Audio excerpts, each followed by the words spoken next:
Boa noite, gente, graça e paz. Tudo bem? Eu achei que aqui fosse um pouco mais frio.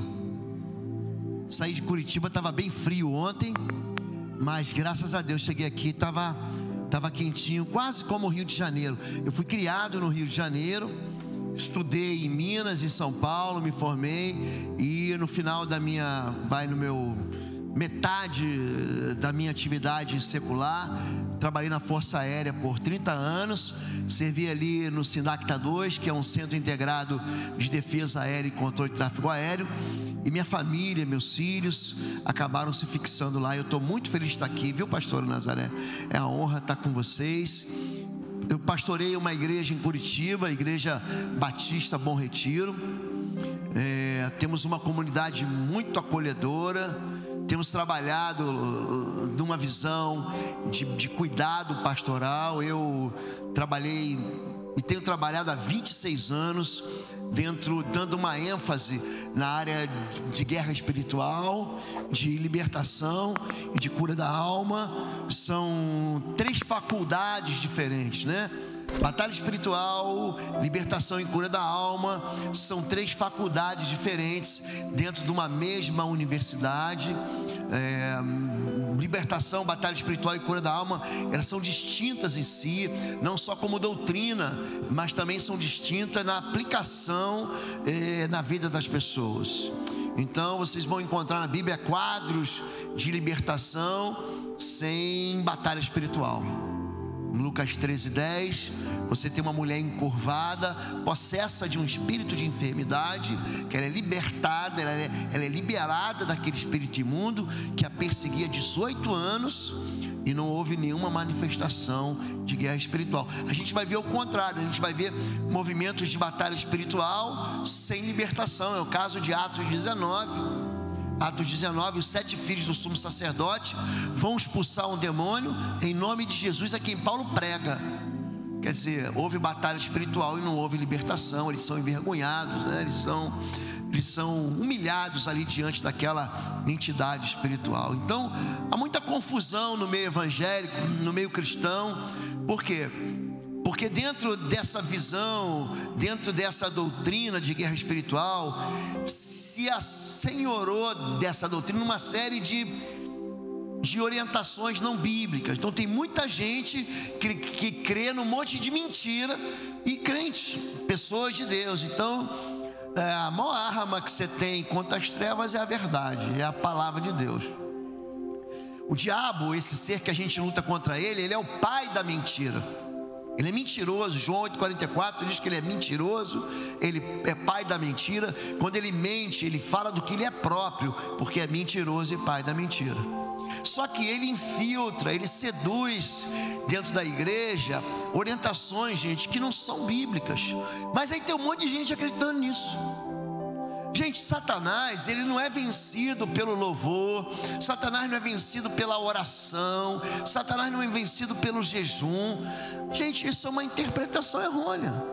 Satanás, ele já foi vencido, olha aqui, ó. Satanás foi humilhado na cruz.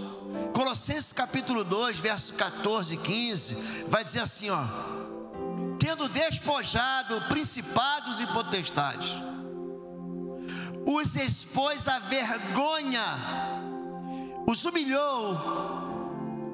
E a Bíblia diz que Jesus, tendo despojado poderes e autoridades, fez deles um espetáculo público, triunfando sobre eles na cruz.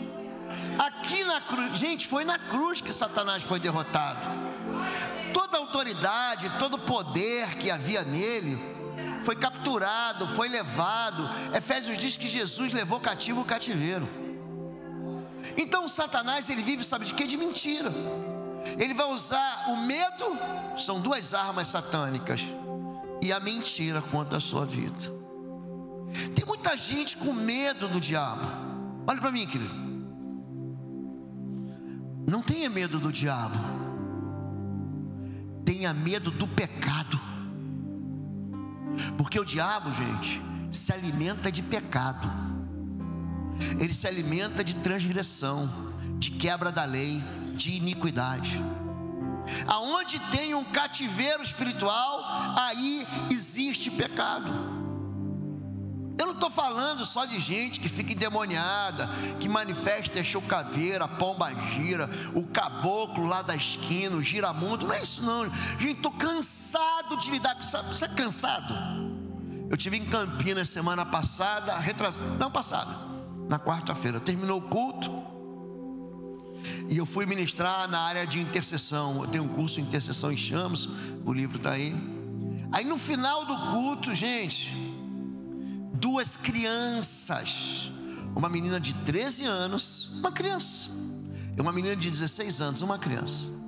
Quando acabou o culto, aí pastor, assina o livro para mim, me dá um autógrafo. Eu estou lá, eu estava aqui assim, ó, e a moça encostada na parede da igreja assim, ó, rindo debochadamente para mim. Eu estou quieto ali. Aí a amiga dela falou assim: você pode orar pela minha prima? Eu falei: posso. Cadê ela? Era a fulana.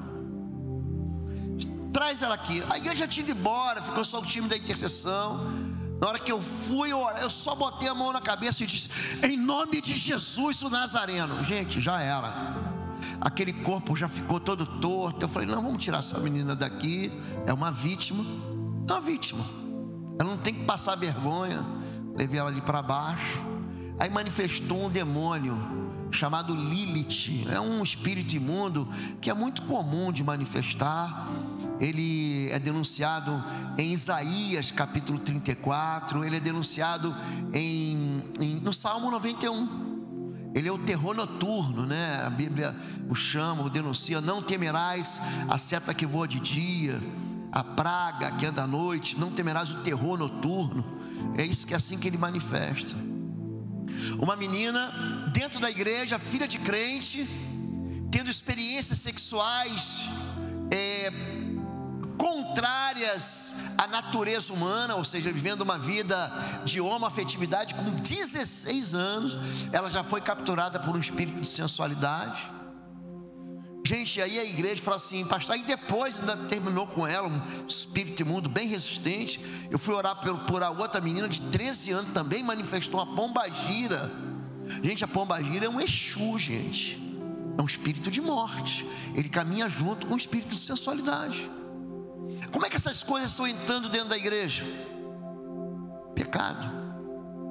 A igreja começa a se dobrar ao pecado. A gente começa a conceder para o pecado possibilidade de existir no coração da gente. Hoje eu tenho que ensinar para a igreja que aborto é pecado, que aborto não é que é um crime previsto no Código Civil, no Código Penal. Gente, o aborto é o derramamento do sangue inocente. Faraó manda matar os meninos. Êxodo capítulo 3, ele chama Sifrá e Puá, eram 2 parteiras. E diz assim, ó: quando nascer menino, mata. Gente, no capítulo 4, Deus tem uma conversinha com Moisés. Moisés vai lá e fala o seguinte para o Faraó: Israel é meu filho primogênito, deixai o meu filho primogênito ir me celebrar uma festa, senão eu vou matar o teu filho primogênito. Gente, Faraó, resistência, há uma resistência espiritual clara na Bíblia. Você pode pegar aí Lucas 11, Mateus 12, você pode pegar Marcos capítulo 9, Mateus 17. Há castas que só vão sair com jejum e oração, mas eles já estão derrotados, ó. E o que prende o espírito imundo dentro de uma casa, dentro de uma família, dentro de uma região, dentro de uma vida? O que, gente? Pecado. É aquele povo que diz que o pecado não é mais pecado. É aquele povo que diz que o pecado pode produzir prazer. Gente, pecado produz prazer? Claro que produz, gente. O pecado dá muito prazer. Se não desse prazer, ninguém pecava. Você acha que falar mal dos outros? Por que Deus fala o seguinte, ó: não levantarás falso testemunho contra o teu próximo? Por que ele fala isso? Porque falar mal dos outros dá prazer. Você dizer que o teu ministério é melhor do que o outro dá prazer. Você dizer que o ministério do outro é um fracasso dá prazer. Você dizer que o filho do outro é pior do que o teu dá prazer. Você falar mal da tua sogra dá prazer. Você falar mal do teu sogro, do teu filho, do teu cunhado, do teu marido, dá prazer, isso dá prazer. Só que é um serviço satânico. Satanás, ele é o caluniador. É Satanás que nos acusa diante de Deus de dia e de noite. Só que a gente começa a achar no nosso coração que o orgulhoso, não, eu não sou que nenhum desses publicanos aqui. É o fariseu que sobe para o templo para orar e despreza o outro. Então, a igreja hoje tem sido marcada pelo quê? Por um monte de mentiras. Gente, eu fico impressionado assim com a maneira como a igreja recua diante das ameaças malignas de um ser que foi derrotado, gente. Não tenha medo do diabo. O diabo é que tem que ter medo de você. Ide, anunciai, é chegado o reino dos céus. Curem os enfermos, impõem as mãos sobre os enfermos. Purifiquem os leprosos. Falem em novas línguas. Aquele que crer e for batizado será salvo. Eu quero dizer para você que as coisas não acontecem porque simplesmente você ignora a verdade bíblica. O que a Bíblia fala sobre imposição de mãos? Interessante foi que um sujeito, há uns 10, 15 anos atrás, escreveu um livro falando assim: não, cuidado, não deixa ninguém botar a mão na tua cabeça. E aí, eu lembro que minha esposa leu o livro, eu peguei o livro para ler também. Um homem que tinha saído do satanismo,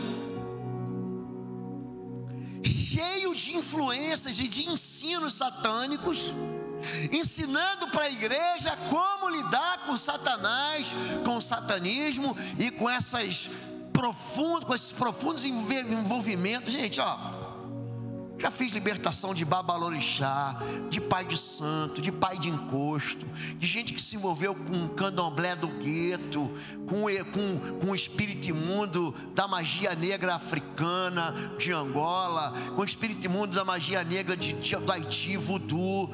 Gente, eu já tratei todo tipo de gente. A questão não é o espírito imundo, gente. Isso é colateral. A questão é puramente pecado. Quando Satanás é denunciado, ele é chamado de Beelzebu, príncipe dos demônios. Sabe o que significa Beelzebu ou Baal-zebub? Senhor das moscas, senhor do esgoto. Então você coloca algo podre aqui, botar algo podre aqui. Você não precisa convidar nenhuma mosca. Se você botar aqui fezes, se você botar aqui algo estragado, as moscas, se você tiver uma ferida aberta, aqui vocês têm fazenda, tem gado, todo lugar que eu olho tem gado, tá lá um monte de mosca em cima da ferida. Aí tem gente que fica assim, em nome de Jesus, sai. Gente, a mosca sai, mas volta. Pastor, por que eu estou expulsando demônio? Parece que o demônio não vem, não vai embora, me persegue. Da onde que vem a perseguição geracional? Do pecado geracional. Então você vai expulsar um demônio, e aí continua o pecado, o demônio vai continuar o quê? Explorando aquela área de enfermidade, explorando aquela área de pecado, explorando aquele... Escute o que eu vou dizer. Satanás precisa de lixo. Jesus o denuncia como espírito imundo. Sabe o que é imundo? Sabe o que é alguém imunda? Alguém que não tem banho, alguém que não tem pureza. A área daquela pessoa sem pureza é uma área sem confissão de pecados. 1 João, capítulo 1, a partir do verso 5. Primeira carta de João, capítulo 1, verso 5, vai dizer o seguinte: Deus é luz, e nele não há treva nenhuma. Está aqui? Deus é luz e nele não há treva nenhuma. Verso 6: se afirmarmos que temos comunhão com Ele, mas andamos nas trevas, mentimos e não praticamos a verdade. Segura aí. É gente que diz que é crente, gente que diz que tem comunhão com Deus, mas a vida está aprisionada em trevas. É gente que está no altar e está transando com a namorada, está vivendo uma ilegitimidade espiritual. É gente que está na igreja e está roubando. É gente que está na igreja e está fraudando. É gente que está na igreja e está defraudando. É gente que está na igreja e está vivendo uma vida dupla. Na igreja ele é uma bênção, fora da igreja ele é o diabo. Se afirmarmos que temos comunhão com Ele, mas andamos nas trevas. Sabe o que é trevas? Trevas é escuridão sombria. Tudo aquilo que está dentro de você, que você esconde, Satanás tem que rolar. Ah, mas eu sou crente, querido. Você pode ser presbítero, diácono, pastor, bispo, arcebispo, apóstolo. Você pode ser o santo que for. Tudo que está escondido aí dentro, todo pecado que gera prazer e que você não confessa, está em trevas.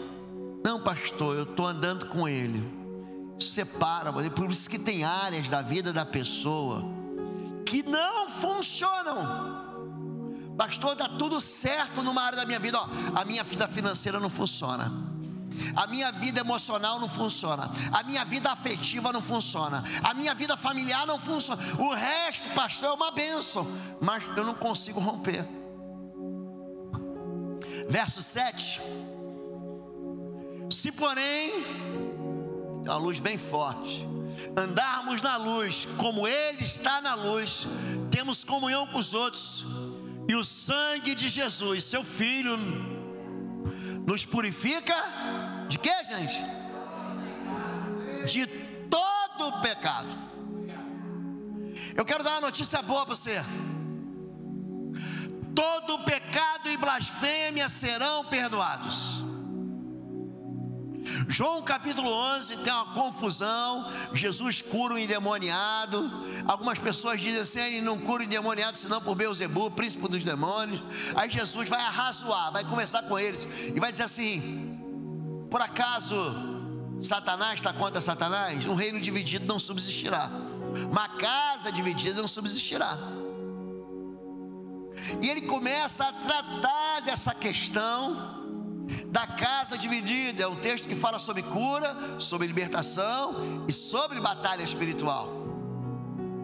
E ali ele mostra como aquele espírito imundo estava escondido lá há muito tempo. Então a indolência espiritual, a omissão espiritual é que permite a presença do espírito imundo. Ele não sai porque ele quer, ele tem que ser expulso. Será que a igreja não entendeu isso ainda? Expulse os demônios. É muito comum em alguns processos de libertação, a pessoa endemoniada, o demônio começa a chorar: ai, não quero sair. Ai, pastor, me deixa, eu deixo ela ir para a igreja, eu deixo ela ler a Bíblia, eu deixo ela ouvir louvor. Assim mesmo. O espírito imundo, ele sempre vai tentar negociar. Um espírito, ele não tem um corpo. Esse ser espiritual, Satanás e seus anjos, seus demônios, foram expulsos do céu. Leiam por favor Isaías capítulo 14, 12. Leiam por favor Ezequiel capítulo 28, 12. Ele abre os bastidores daquilo que aconteceu no céu. A maneira como esse anjo, ele foi criado um anjo, ele foi expulso do céu, ele foi expulso de casa. Então ele vive o quê? Ele vive sem casa. E ele vai buscar um corpo humano para habitar. Mas para ele habitar num corpo humano, vou repetir, é necessário pecado. E aí Jesus fala: quando o espírito imundo sai do homem, diga, sai do homem. Ele não sai do copo d'água, ele não sai da garrafa térmica, ele não sai dos óculos. Quando ele sai do homem, ele precisa de um corpo. Ele anda por lugares áridos buscando repouso e não encontra. Ele não encontra repouso nos lugares. Ele diz: voltarei para minha antiga casa. Ele tem um Waze, ele tem um GPS para voltar. Voltarei para minha antiga casa de onde saí. E chegando lá, ele encontra a casa limpa, vazia e adornada. Cadê Jesus? Ela está preparada, já passou por um processo de libertação, está limpa, está preparada para receber alguém. Cadê Jesus? Não está. Aí sabe o que ele faz? Chama outros 7 piores. É aí que manifesta lá as 7 encruzilhadas, é o demônio das 7 facadas, das 7 flechadas. Eles têm esses nomes para assustar. Ih, pastor, manifestou uma legião. Outro dia atendi um menino, um jovem, 20 e poucos anos, muito jovem, namorado de uma moça da nossa igreja. E a gente fala assim, ó: não se ajunte em julgo desigual com os não crentes. Ah não, pastor, tá tudo bem, eu vou saquear para o inferno. Gente, pensa um processo de libertação com violência e brutalidade. Pensa. Ele só não me tocava, ele quebrava tudo. Tudo, ele quebrava tudo. Aí ele vinha para cima de mim: você não pode me tocar. Ele ficava girando em volta de mim. Você sabe que o espírito imundo, ele não tem centralidade na Bíblia, né? Em Jó capítulo 1, Deus pergunta para Satanás: de onde você veio? De rodear a terra e de passear por ela. Quando Pedro fala sobre isso: ó, sede sóbrios, vigiai. O diabo, seu adversário, vosso adversário, anda como um leão. Ele anda ao derredor, buscando a quem possa devorar. O que Satanás quer? Uma porta aberta. O que você acha que Paulo escreveu aos Efésios? Ele fala o que, ó: não deis lugar ao diabo. Está pensando que ele está escrevendo para ímpio? Aquela carta é para crente, para a igreja que estava na cidade de Éfeso. Não dê topos, não dê lugar, não dê jurisdição, não dê permissão. Vou falar na linguagem do crente: não dê brecha. Em Ezequiel capítulo 21, a partir do verso 23, Deus, ele começa a falar da decepção dele com Israel. Ele fala: ó, os profetas se venderam, os sacerdotes se corromperam, os líderes, né, os príncipes da terra, os governadores, os presidentes, os vereadores, deputados, os senadores, eles agem como lobos ferozes devorando meu povo. Eu busquei uma pessoa na brecha, e não encontrei. Então as brechas são abertas por quem, gente? Por nós. E aí o inimigo, ele vai te dar um convite só. Esse mentiroso vai te fazer uma proposta. A Bíblia diz no livro do Apocalipse, qual é o nome dele, gente? O grande, diga, sedutor. Não, fala com mais fé, diga, sedutor. Você já foi seduzido? Estava assim no jejum: agora eu vou fazer um jejum aqui. É um jejum para quebrar a cabeça do cão, pastor. Aí você começa bem de manhã, de tarde você, aí no almoço, aí de tarde a tua avó prepara aquela torta de nega maluca, aquele bolo de chocolate com cobertura de brigadeiro. O nome disso é sedução. É sedução. Aí você fala assim: pastor, você sabe que você já tem mulher. Então, agora eu tenho 4 mulheres na minha casa: minha esposa, minha filha, minha nora, e vem aí uma netinha. O que homem tem, gente? De verdade. Você tem 2 sapatos, não é isso? Um você guarda só para o dia do casamento. Que lá você nem, né? Não é que você não mexe nele, tá lá, não. Esse aqui é para o dia do casamento. Aí você tem lá um tênis, um chinelo, acabou. Gente, mulher tem um negócio com sapato. Às vezes combina com a bolsa, às vezes combina com cinto, às vezes não combina com nada. Não é isso, gente? Aí o inverno começou, mas aquela rasteirinha que você queria comprar no verão entrou aí em promoção. Aí tem um shopping aqui, eu vi o nome do shopping, Shopping Nações, não é isso? Promoção do lápis vermelho. Sabe o que é isso? Armadilha. Armadilha. Não, tá em promoção. Aí você não vai usar, que você vai precisar de uma bota, né? Vai esfriar aqui em Santa Catarina. Aí você vai e compra a rasteirinha. Sedução. Só que quando acabar o inverno, que vier o verão, aquela rasteirinha está fora de moda. Alguém aqui precisa levantar a mão não, para você não ficar com vergonha. Alguém aqui já comprou uma roupa que nunca usou? Não levanta a mão, não levanta a mão. O nome disso é sedução. A sedução, ela te propõe algo lícito por um caminho ilícito. É o que a Bíblia chama de tentação, gente. A tentação, você cai na cilada, você cai na confusão dos sentidos. Você fala, rapaz, como é que você está fazendo isso com a tua mulher? Você não está vendo que você está destruindo tua casa, teu filho, tua família, teu futuro, tua herança? Ele fala assim, pastor, eu quero ser feliz. Foi seduzido. Ele só vai ver a besteira que ele está fazendo quando? Daqui a 5, 10, 15, 20 anos. Aí ele vai falar assim, não sei porque que meus filhos não me amam. Eu não sei porque que meus filhos estão desviados. Gente, sabe por que filho desvia? Por causa de nós. Por causa de você. Não, o diabo que levou. Não foi o diabo, foi você. Foi você. Os filhos são herança do Senhor. Eles são como as flechas na mão do valente. Salmo 125 fala sobre uma herança. Diga, filhos são como flechas na mão do Senhor. Querida, a flecha toma a direção do arco. Pai e mãe formam o arco, que dão direção, que dão força, que se retesam para empurrar os filhos para onde? Para Deus.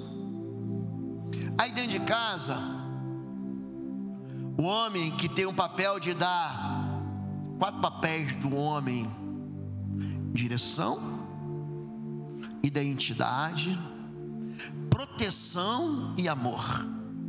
Os homens, querem repetir comigo? Só os homens. Gente, só os homens, não se distraia não. Diga, homem da direção,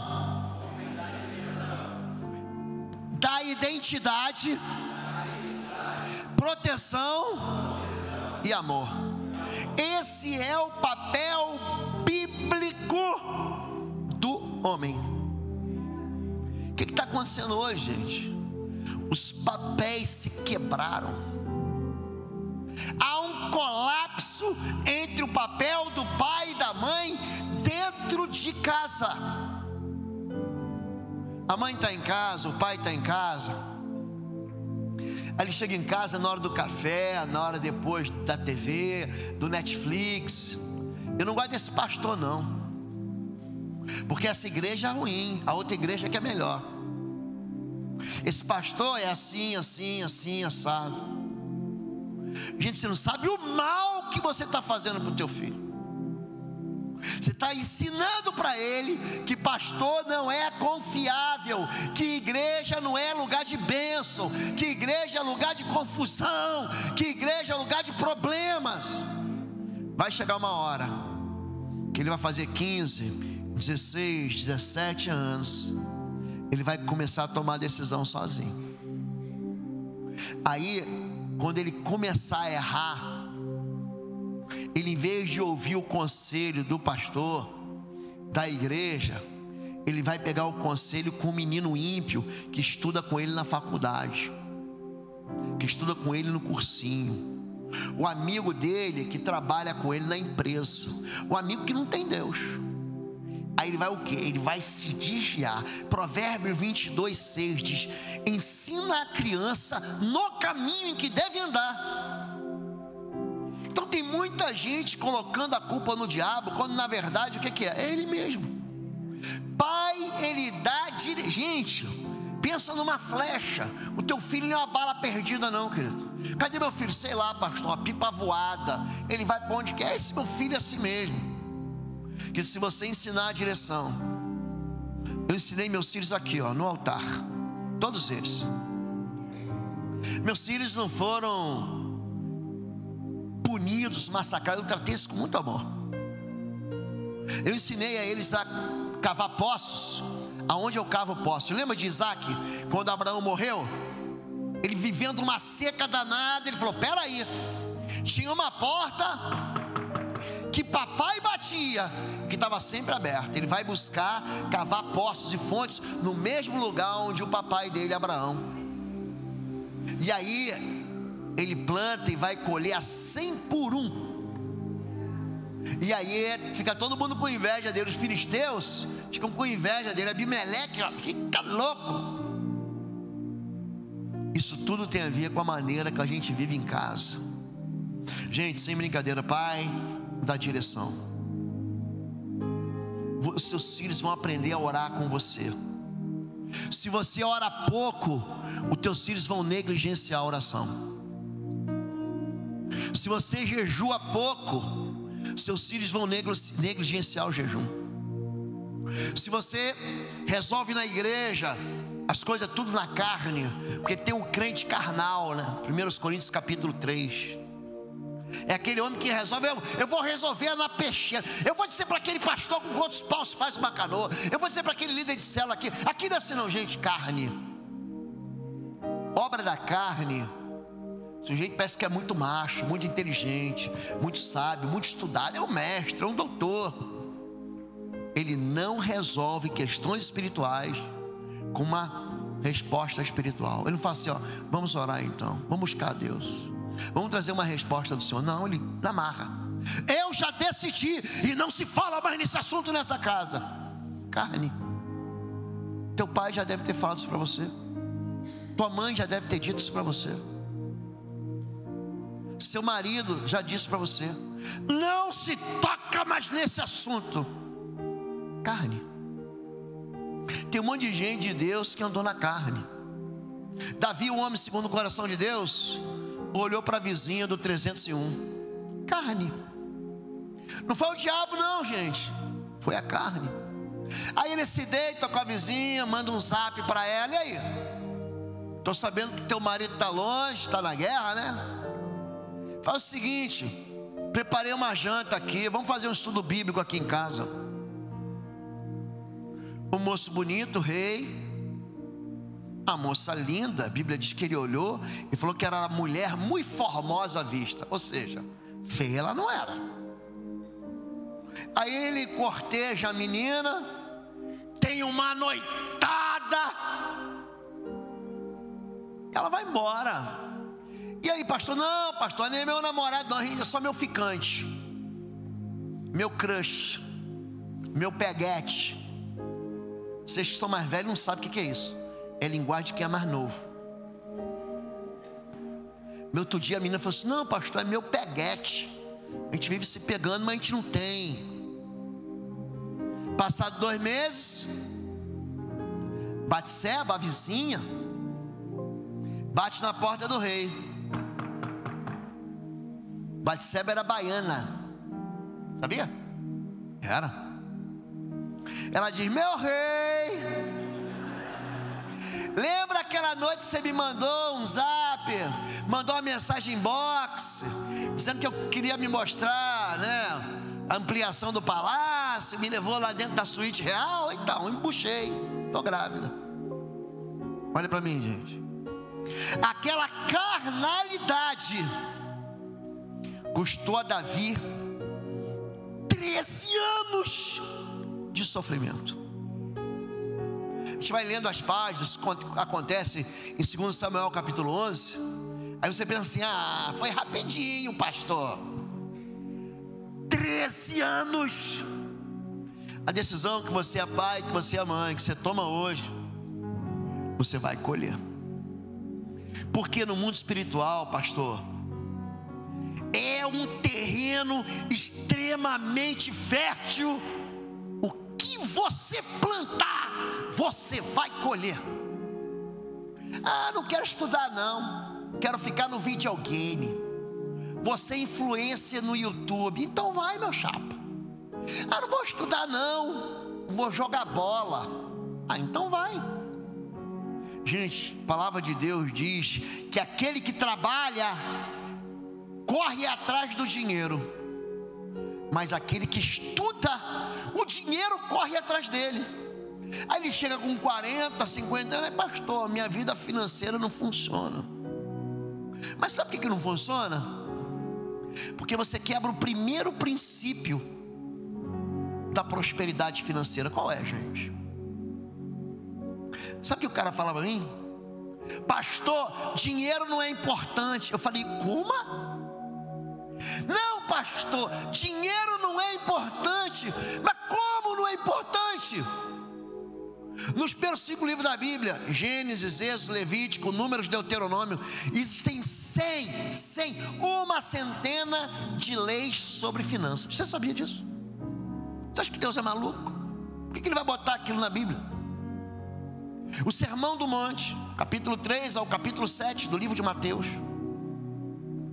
20% do Sermão do Monte, Jesus fala sobre finanças. O livro de Provérbios, o livro de Eclesiastes, fala o tempo inteiro de finanças. Aí vocês falam assim: não, dinheiro não é importante. Gente, como não é importante? Eu não estou falando que o amor ao dinheiro é a raiz de toda espécie de mal. Estou falando de outra coisa.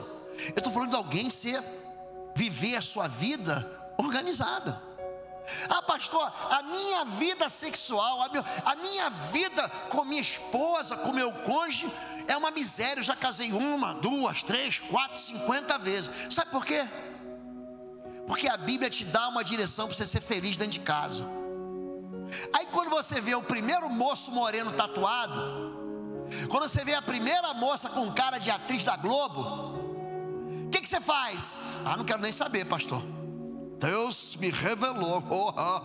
Eu vou atrás, eu vou orar, vou jejuar. E ele abre um caminho de sedução para lidar com gente que não é crente. Sansão casou 3 vezes e casou 3 vezes errado. Sansão conseguiu ser traído durante a lua de mel. Conhece gente que foi traída na lua de mel? Eu conheço. Então você quebra o princípio de Deus. Você faz do jeito que você quer. Não, pastor, ora por mim. Não, porque o meu namorado desviou. Mas pastor, ele era maconheiro, viciado em crack, ladrão. Ele pertencia a um comando vermelho. Mas ele veio uma vez aqui no culto, pastor, e ele jurou para mim que aceitou Jesus. Só que aí o que aconteceu depois? Não, depois eu trouxe ele para casa. Ele me bate, me agride, me xinga de cada palavrão, pastor. Mas eu sei que o coração dele é bom. Mulher, você é louca? Você toma uma decisão de ficar com o homem, de se juntar com o homem, sem a bênção da família, sem a bênção da igreja, sem o discernimento da palavra de Deus, e você vem dizer que é o diabo. Não, o diabo é você. Todas as derrotas familiares que nós experimentamos, aprenda isso, nós aprendemos em casa. Pode botar, por favor, 1 Pedro 1,18. Gente, nós aprendemos a pecar em casa, gente. 1 Pedro 1,18 diz: pois você sabe que não foi por meio de coisas perecíveis, como prata ou ouro, que vocês foram redimidos da maneira vazia de viver, transmitida por seus antepassados. Tem uma versão que diz: a vã maneira de viver que por tradição recebeste dos vossos pais. Aprenda o que eu vou dizer. O papai e a mamãe transmitem uma cultura de santidade ou de pecado. Que não pode, gente, não pode se viver nela. Minha mãe, idólatra. Eu venho numa família que é metade idólatra e metade de feiticeiro, bruxo, umbanda, quimbanda, candomblé, magia, jeide, seixonoye. A gente pensa assim, uma família mística espiritualmente. Eu comecei a ver que a resposta espiritual, ela era muito nociva. Eram dramas espirituais, eram tragédias familiares que aconteciam. Aí eu tinha um vizinho crente, eu zoava aquele cara. Pensa um sujeito que eu bagunçava a vida dele, mas a vida dele era uma vida de paz. A vida dele era uma vida toda consertada. Aí um dia eu falei para ele assim: quero lá na tua igreja. Gente, a partir daquele dia, na verdade, um padre me ajudou. Eu fui me confessar com o padre. Eu acho que ele estava meio sem paciência de ouvir a minha confissão. Aí ele falou comigo: não, tá bom, já sei. Toma essa Bíblia aqui e lê os primeiros 30 capítulos do livro de Salmos. Só que ele quebrou a cara, porque eu sempre gostei de ler. Aí eu li os 150 capítulos de Salmo. Aí entrei em Provérbios. Aí pronto, me converti em Provérbios. Me converti assim, minha conversão foi assim. Aí eu comecei a ver assim: rapaz, a igreja me manda para lá e a Bíblia me manda para lá. Aí eu fiquei aquele negócio na cabeça uns 2 meses, 3 meses. Aí um dia me encontrei de novo com um padre, ele era capelão. A gente chamava ele de Padreco, porque ele era aspirante. A gente era tudo segundo tenente, novinho. Eu falei: Padreco, aquela Bíblia que tu me deu é católica? É. Provada pelo concílio João Paulo I. Qual é o nome do Papa lá? Eu falei: padre, mas a Bíblia manda a gente para um lugar e a igreja manda a gente para o outro? Ele falou: não, meu filho, nós somos católicos, a gente não obedece à Bíblia, a gente obedece ao Papa. Para você obedecer à Bíblia, vai para uma igreja batista. Eu falei: quê? Gente, foi o padre que me casou. Foi. Domingo seguinte estava na escola bíblica dominical. A maneira, a noção que a gente tem daquilo que a gente cuida. Deixa eu entrar aqui na minha ministração, senão a gente não vai terminar. Homem da direção. Filho que não tem pai. Olha o que eu vou falar: orfandade. Filho que o pai não está presente, que o pai é omisso, que o pai morreu, o pai abandonou a família, foi cuidar de outra família. O sujeito não tem pai. Sabe o que é filho do carnaval? O que é o filho do carnaval? É aquele sujeito que a mãe estava no carnaval, estava na festa, teve relação, gerou um filho. E quem é o rapaz? Sei lá, ele era da Argentina, ele era de Portugal, ele era do Paraná. Quem é o pai? Não sei. Quem não tem pai, não tem direção, não sabe para onde vai, não consegue terminar um curso. Pastor, eu queria tanto, fiz o curso de fotógrafo, depois eu fiz o curso para astronauta, depois eu quis ser médico, depois eu quis ser contador. Ele vai parando, ele já tentou o inglês, já tentou o espanhol, agora ele cismou que vai fazer mandarim. Não, mandarim é mais fácil, então vai. Ele não tem foco, ele não conclui. Ele tem uma paixão, aí passa algum tempo, aquela paixão não existe, ele já tem outro. Ele fica pulando de amores em amores, de experiências em experiências. Ele já teve uma namorada, 2 namoradas, 3 namoradas, 50 namoradas, 200 namoradas. Ele fala: não, agora é essa. Diga assim: ausência de pai. Diga assim: orfandade. A paternidade, quando ela... Por isso que eu digo que casamento é para macho. Meu filho, há 2 anos atrás, 3, meu filho estuda fora. E aí ele ganhou uma bolsa para estudar nos Estados Unidos, em Dallas, e foi lá para o curso para fazer teologia. E ele sabe, lá em casa, ele sabe como é que é. Eu expliquei para eles. Uma vez uma menina, bem muito bonita, passou por um processo de libertação. Linda ela, linda. Gente, pensa uma menina que manifestava demônio. E toda hora, e você sabe, a raiz da presença espiritual é uma aliança, é um pacto, é um pecado. E essa menina namorava um filho de um pai de santo, um pai de encosto. Aí a gente ensinou ela, você desconecta a alma. A sexualidade, ela é capaz de produzir essa ligação, né? O homem e a mulher se tornam uma só carne. Em 2 Coríntios capítulo 6 diz, 1 Coríntios capítulo 6, aquele que se junta, que se une à prostituta, se faz uma só alma com ela, que chama aliança de alma. Ah, pastor, foi só sexo. Não foi só sexo. Você ficou grudado nela espiritualmente. Então, tem gente que está experimentando, pastor, não tem uma vida de felicidade sexual. Ah, por quê? Porque ela tem um rastro assim de experiências sexuais que nunca foram desligadas. Não tem jeito. E essa menina se apaixonou pelo meu filho. Olha, gente, está pensando que o diabo mandou assim uma menina assim, mais ou menos? Pensa uma menina bonita. E aí eu falei para ele: você não tem bênção para namorar essa menina. Eles sabem como é que é. Papai e mamãe não a abençoam. Só que é o seguinte, eu tenho uma palavra que ela fica lá. Eles sabem disso. Eu disse não, é não. Eu disse vai que tem minha bênção. Aí aconteceu, a gente teve uma experiência durante uns cultos. Durante um culto, que aquele espírito imundo, aquela menina manifestou mesmo. De novo, né, ela tinha muito disso. Ela apontou assim: o pastor não posso pegar,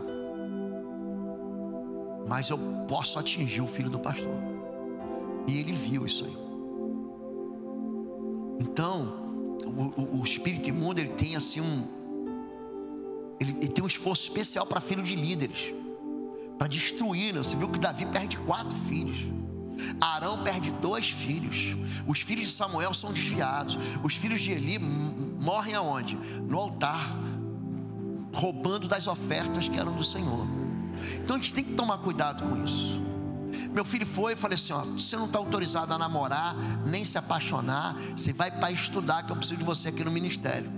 Ele estava lá 2 anos estudando. Aí ele volta e eu estou vendo uma loura do lado dele.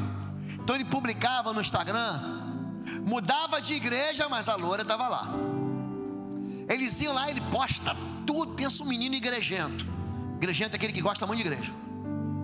Pensa um menino que o Todd White está não sei aonde, a Mariana Valadão veio tocar não sei o que, porque veio aqui a Gabriela Rocha veio para cá. Ele vai em tudo, né? Dar assim um estado muito cristão, evangélico forte. E ele está lá. Aí a loura está junto. Aí quando ele chegou no Brasil, eu falei, passou 1, 2, 3 dias. Falei: quem é a loura? Ele: pois é, pai, ela é filha de pastor, faz teologia comigo, e eu quero pedir a tua bênção para namorar ela. Eu falei: opa, negativo. Para namorar tem que casar. Ah, pastor, mas eu tenho 13 anos. Não namora. O que tem de menininha de 13, 14 anos é grávida dentro da igreja? Tô mentindo, pastor? Namorou mais de 1 ano, não casou, vai fornicar. Tô mentindo, pastora Nazaré? Não adianta vir com essa conversinha, não, pastor. Ele canta lá. Vai enganar outro. Estou falando para vocês, eu trabalho com libertação há 30 anos. Isso é sério demais. Sexo é para adulto. Para adulto, e o sexo tem que começar aqui, ó, no altar, com a bênção do pastor. Porque o que eu tenho experimentado de ajudar pessoas nessa área é uma loucura. Falei: você tem 1 ano para casar. Positivo. Então câmbio, desligo. Em 1 ano ele casou. Então você tem que deixar claro o que as pessoas querem hoje. Hoje tem pai trazendo namorado para dentro de casa, crente. Tem. Não pode dormir com a minha filha aqui no quarto.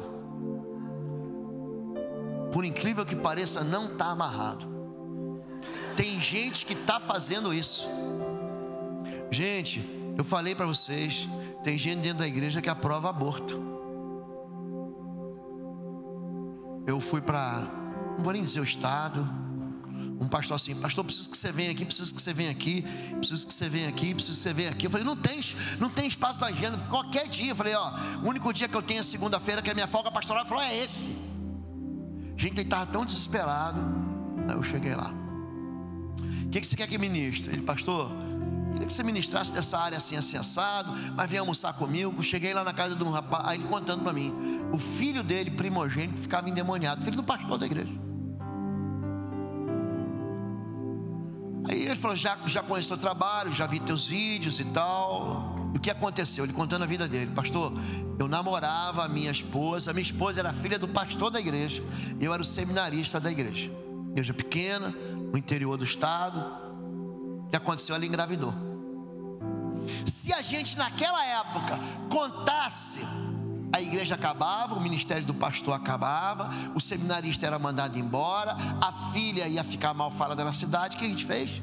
A gente fez um aborto.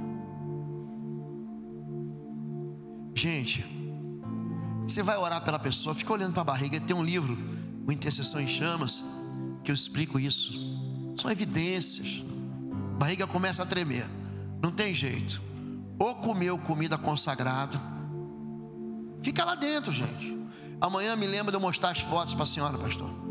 Pessoa come, nem lembra. Eu tratei de uma moça que veio lá de cima do norte, que participava de pagelança. Os pastores mandaram para mim lá. Ela vomitou 2 fetos. O demônio, eu me lembro do demônio, levantou, batendo com ela na cabeça, como quem cabeceia uma bola, pá, batendo na parede, pá, pá. Ela abortou porque ela quis, ela me deu e eu comi. Ela fazia assim, a barriga dela tremia. Em nome de Jesus, bota esse lixo para fora.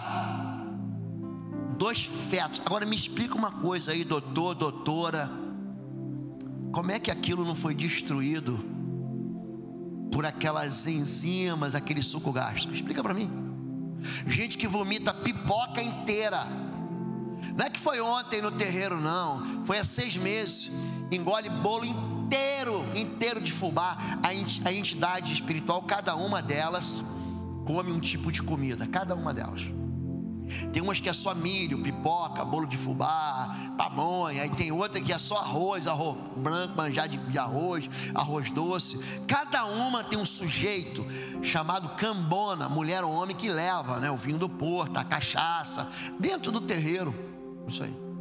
Todo pacto na Bíblia, escute isso, todos os pactos na Bíblia, todos são celebrados ou com sangue, ou com sêmen, que é o sangue branco, são os pactos de alma, ou com comida.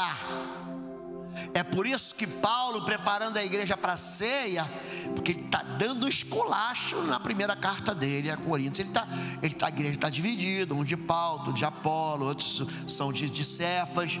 Ele está consertando a igreja. Pega esse sujeito e entrega ele para Satanás. Ele está dando um cobre ali, um conserto na igreja.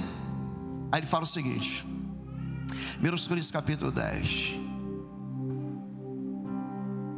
não comam, interessante, da mesa dos demônios, não bebam do cálice dos demônios. Não há comunhão entre luz e trevas, que há comunhão entre a Cristo e Belial. Jesus, ele pega o pão, ele parte o pão e diz: come isso aqui. Esse cálice aqui, ó, beba, é o cálice do novo pacto, da nova aliança em meu sangue. Gente, Abraão faz pacto com Abimeleque, Isaac faz pacto com Siquém, Labão faz pacto com Jacó, tudo com comida. Antes de Isaac abençoar Esaú, ele fala assim: vai lá, pega uma comida boa, eu quero comer essa comida que eu vou te abençoar. Pacto. Oi, gente, um rápido intervalo. Você que ainda não é membro, seja membro do canal para nos abençoar. Dá um like, compartilha. E se você quer crescer em libertação e batalha espiritual, vai lá na nossa loja www.institutoexodo.com. Os nossos livros estão lá, que vão fazer você crescer nessa área e se tornar um valente na batalha. Deus te abençoe. A palavra pacto, birtu, é corte. É por isso que o pacto do povo de Deus na carne é na genitália masculina. é o corte, é a operação de fimose. É o símbolo da aliança. Esse é o símbolo da minha aliança com vocês. Então quando a gente fala sobre, deixa eu voltar aqui, tudo que eu falei sobre dar direção, a figura do pai, ele dá para o filho uma direção que ele nunca vai se desviar. Meu filho nunca me viu olhando para outra mulher que não fosse a minha esposa. O meu filho hoje tem 26 anos. Ele tem acesso a todas as minhas senhas. Você pega o meu celular para olhar o que você quiser no meu celular. Fotografia, site, link, o que você quiser. Isso chama-se transparência. Quando você vive na luz, o diabo que é trevas não se aproxima de você. Eles têm que saber disso. Ah não, pastor, é a minha vida pessoal. Depois que eu casei, não casei? Agora eu estou nu. Casamento, mulher vê os defeitos do homem, homem vê os defeitos da mulher. Não adianta, Adão e Eva tentaram se esconder. Vamos cozer aqui folhas, uma roupa nova. Ele é o primeiro nome da moda fashion no Éden, fez roupa. Aí você fica se escondendo, tramando, você fica tendo experiências de flerte. Isso daí uma hora é uma porta que você entra que não tem mais saída. Pai da identidade, diga identidade. Todo pai, ele é responsável pela identidade do filho. Moisés, ele é pego pelo pai e pela mãe, levitas, Arão e Joquebede. Nasceu menino, há um edito do rei, do faraó, que menino tem que morrer. Ele pega o menino e faz o quê? Bota no Nilo, pega um cesto, enche de betume, bota no Nilo. Eles pega o texto de Êxodo capítulo 2, ele é consagrado ao Senhor. Olha o papel do pai, dando identidade. Moisés vai, o cesto pois já é colocado perto de onde a filha do faraó costumava descer para tomar banho. Ela pega o menino, que bonitinho, vou criar. Só que devolve. Miriam, tem uma mulher que pode dar de leite para ele, ama de leite, leva para ela, eu vou pagar. Quer dizer, a própria mãe de Joquebede recebe para dar de leite para o filho. E aquele menino cresce aonde? No palácio, com aquela identidade de quê? De egípcio. Aí ele cresce, está com 40 anos, aí ele vai ver o esforço, o trabalho dos seus irmãos escravizados. Aí ele não gostou da maneira que tratava, ele vai lá e mata o soldado, carne. Não, porque você é da libertação.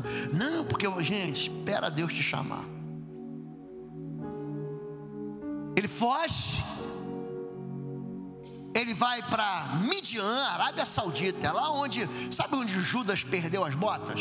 É lá onde o vento faz a curva. Ele foge, tipo assim, chega, para mim acabou, não brinco mais, para mim eu larguei os bets. Ele vai embora. Passou mais 40 anos, aí Deus vai falar com ele em Horebe. Horebe é pertinho. Sei quem, alguém já foi para Israel aqui? Quando você vai para o Egito, já foi? Quando você vem do Egito, passa pelo Sinai, lugar aonde Moisés ele vai atravessar o Mar Vermelho, também chamado de Mar dos Juncos. Horebe está do outro lado do mar. Horebe está ali.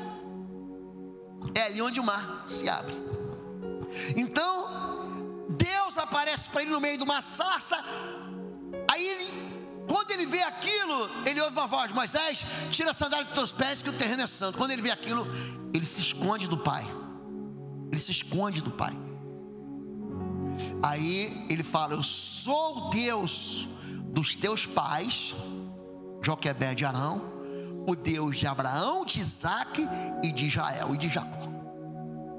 E chama ele restaura o chamado. Vai lá, você vai para a terra de Gósen, você vai libertar o povo e eu vou ser com você.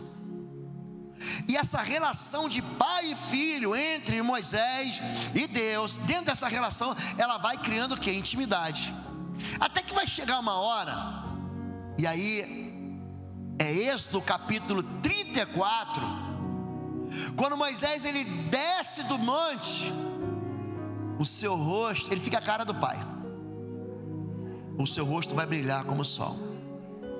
À medida com que você anda com Deus, você fica a cara do Pai. Você fica a imagem do Deus visível. Brilhe, portanto, a vossa luz. A gente lembra que o rosto de Moisés ficava como o sol. Você lembra Mateus 17, Jesus sobe no monte Tabor, seu rosto brilha, o monte da transfiguração. Em Mateus 5, Jesus diz isso: brilhe, portanto, a vossa luz entre os homens. Olha para mim aqui agora, preste atenção nisso. Diga, os olhos. Como é que o mundo espiritual te reconhece? Você tem fama espiritual pelos olhos. Diga, os olhos são a janela da alma. Eu vou explicar. A porta da tua casa é de madeira ou de ferro, não é isso? Ninguém consegue olhar para a tua casa pela porta, mas pela janela não. Quer ver? Eu quero saber o que tem dentro daquela casa. Eu vou lá, a janela está aberta e olha lá, escuridão. Ou então, luz. Os olhos são janelas, diga, da alma. Se os teus olhos têm luz, todo o teu corpo tem luz. Mas se os teus olhos têm trevas, todo o seu corpo está em trevas. Cuidado para que a luz que há em ti não sejam trevas, pois serão grandes trevas. É isso que Jesus está explicando. Você vai fazer libertação com a pessoa. No final, eu falo assim, ó: olha para mim, olha nos meus olhos. Tem um livro aí, Estágio de Guerra Espiritual, que eu falo sobre isso, sobre quando há endemoniamento. Olha nos meus olhos, olha para mim, repete comigo: Jesus é o Senhor da minha vida. Repete comigo: eu creio que Jesus vem em carne. Repete comigo: o sangue de Jesus. Gente, olhando nos olhos, se tiver demônio, ele manifesta, sem brincadeira. E é por isso que algumas entidades demoníacas, quando manifestam, elas fazem assim, ó. Eles te olham aqui pela sobrancelha. Eles não olham nos teus olhos. Fazem cara de bravo, cara de mal, ameaçam: vou te matar, eu te odeio, vou te destruir, vou matar teu filho. Tudo mentira, gente. O diabo pode tocar na gente? Pode, gente? Gente, existe retaliação espiritual, gente? Existe, gente? Isso está na Bíblia. 1 João capítulo 5, verso 18. 1 João capítulo 5, verso 18. O que a Bíblia diz? Sabemos que todo aquele que é nascido de Deus não está em pecado. Gente, quem que é nascido de Deus aqui? Levanta a mão. Você nasceu de novo? Você teve uma experiência com Deus? Nasceu de novo? Diz assim, ó: não está em pecado. Sou de Deus, eu não vivo em pecado não, hein, pastor? Eu não estou por aí fazendo algazarra, fazendo bagunça. Eu não estou aí aqui na igreja, lá fora. Eu estou vivendo a vida que eu quero não, hein? Eu não ando em pecado. Entenderam isso? Aquele que nasceu de Deus não anda em pecado. Aquele que nasceu de Deus o protege, e o maligno, diga, não o atinge. Eu gosto da versão: e o maligno não lhe toca. Ah, pastor, estou orando demais. Já viu a turma do orgulho? Normalmente tem gente que acha que é o pelotão de choque da igreja. Não, porque o meu ministério de intercessão, o meu ministério é muito pesado, e o diabo vem, e o diabo está me perseguindo. Ei, para. Tiago 4:7. Tiago capítulo 4, verso de número 7. Portanto, submetam-se a Deus. Olha para mim. Obedeça a Deus. Está entendendo submissão? Submeta-se a Deus. Resista ao diabo e ele perseguirá a vós. É isso, gente? É isso, gente? Gente, não é nada disso, gente. Ele vai fugir de você. Para com essa bobagem de retaliação. Em João capítulo 10, a partir do verso 17, vai dizer: e os 72, algumas versões dizem os 70, e os 72 voltaram alegres, dizendo: Senhor, em teu nome até os demônios se submetem. Aí Jesus diz, eu acho interessante isso: eu vi Satanás caindo do céu. Só existem duas passagens na Bíblia que diz que alguém viu Satanás, é essa. E a outra é Zacarias capítulo 3, verso 1. Eu vi Satanás diante do sumo sacerdote Josué. Só duas. O resto do povo vê anjo, uma anjarada. É anjo no Gênesis, no Êxodo, Levítico, no Deuteronômio. Tem anjo que vai à frente do povo. Tem anjo. Jesus fala assim: se meu mundo fosse desse mundo, eu pediria, meu pai mandaria 12 legiões de anjos. No livro do Apocalipse são mais de 70 aparições de anjos. Não de demônio, a turma que gosta de ver demônio. Mas ele fala: eu vi Satanás caindo do céu como um relâmpago. Eis aí vos dei autoridade para pisar de serpentes, escorpiões e todo o poder do maligno, e nenhum dano vos fará. Diga: nenhum dano. Nenhum dano. Ah não, pastor, mas eu fui lá por oração, roubaram meu carro. É, isso aí. Sabe por que roubaram teu carro? Porque você tem carro. Senão roubar tua moto, tua bicicleta. É por isso que Jesus diz: não ajuntei, acumulei tesouros na terra, onde a traça, a ferrugem e os ladrões roubam e minam. Isso não é retaliação, querido. Quem coloca, vou dar uma, não fica triste não. Bota o cinto de segurança agora que vai bater firme. Vai, bota. Querido, quem te leva para o deserto é Deus. Quem te tira do deserto é o diabo. Lucas capítulo 4, Jesus, cheio do Espírito, foi levado ao deserto pelo Espírito.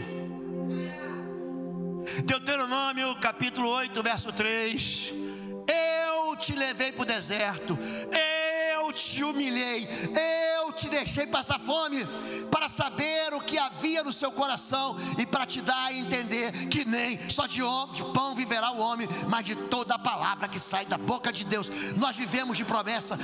Sabe quem tirou Jesus do deserto? Jesus está no deserto. O diabo levou ao pináculo do templo. Gente, ele estava em Jericó, o deserto que Jesus estava, chamado da terra.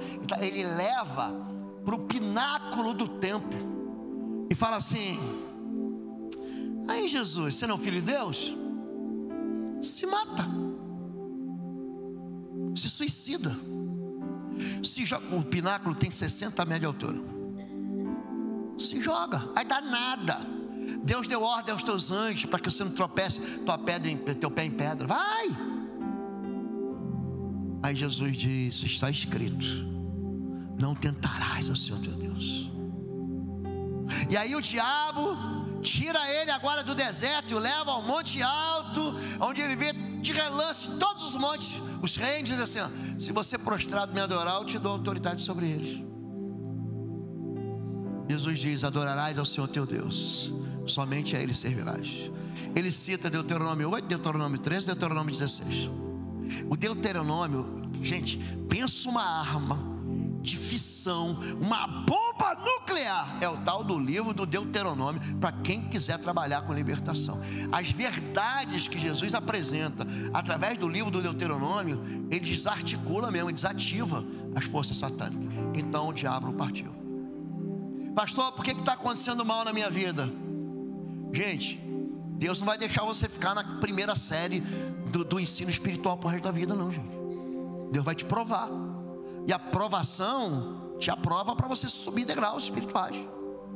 Tem gente que só quer ficar: ai pastor, como é que o índio vai para o céu se nunca ninguém falou para ele de Jesus? Sabe aquelas perguntas do primeiro ano da escola bíblica dominical? Ele tem 20 anos e ainda está com isso. É batismo no Espírito Santo? É batismo com o Espírito Santo? Sabe umas bobajadas? Crente fica endemoniado. Gente, crente fica endemoniado, gente. Fica, gente. Olha o que eu vou falar para vocês. Qualquer pessoa aqui, crente, se mete com o pecado, Se mete. Vai viver a vida louca. Vai pedir ajuda para o Misifio Pai de Santo.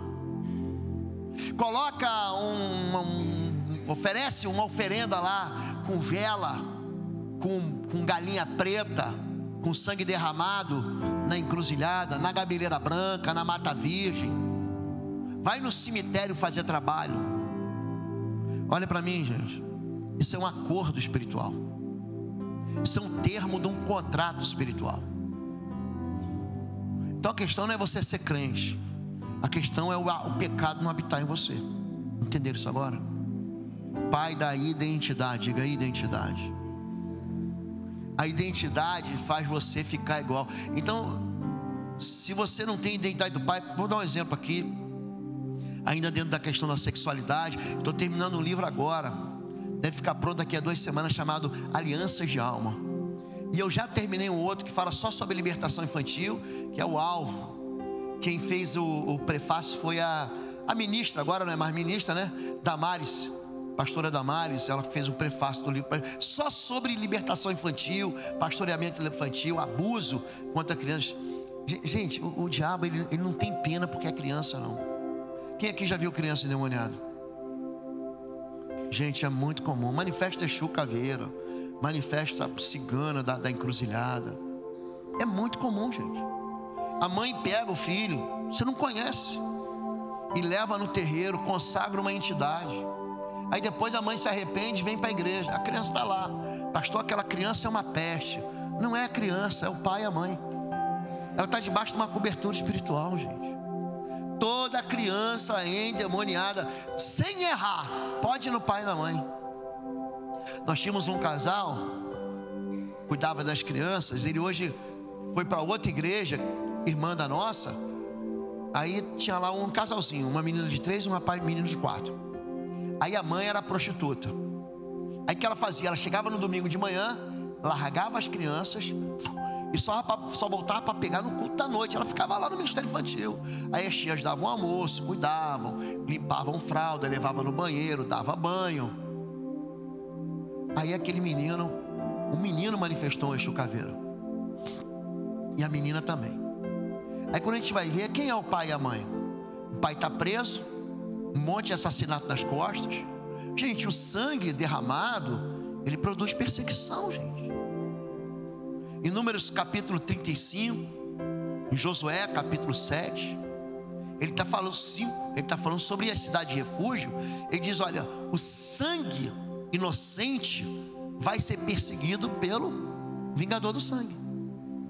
O sangue profana a terra, e a terra clama na sua grita pela morte do assassino. Gente, Caim, ele mata Abel, Gênesis capítulo 4. Aí no capítulo 4, verso 10, Deus pergunta para Caim: onde está o teu irmão, Caim? Ele fala: não sei. Por acaso sou eu o guardador do meu irmão? Porque eu estou ouvindo a voz, diga, a voz do sangue do teu irmão, que clama desde a terra. A terra abriu a sua boca para beber o sangue do teu irmão. Portanto, a partir de agora, ele vai falar essa palavra terra 7 vezes. 7 vezes. Você vai ser peregrino sobre essa terra. Já viu gente que não para numa cidade? Gente que não para num casamento, numa história de amor. Gente que não para num trabalho.